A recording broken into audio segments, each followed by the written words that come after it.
Поверьте, моего стыда вы не узнали б никогда, когда б надежду я имела, хоть редко, хоть в неделю раз, в деревне нашей видеть вас, чтоб только видеть ваши очи, вам слове мувить, и потом все думать, думать об одном, и день и ночь до новой встречи.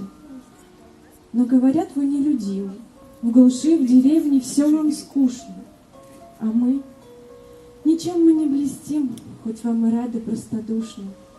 Зачем вы посетили нас? В глуши забытого селенья я никогда не знала б вас, не знала горького мучения, души неопытной волнения, сменив со временем, как знать, я по душе нашла бы друга, была бы верная супруга и добродетельная мать. Другой? Нет, никому на свете не отдала бы сердце я, то в вышнем суждено совете, то воля неба. Я твоя, вся жизнь моя была залогом свидания верного с тобой. Я знаю, ты мне послан Богом, до гроба ты хранитель мой,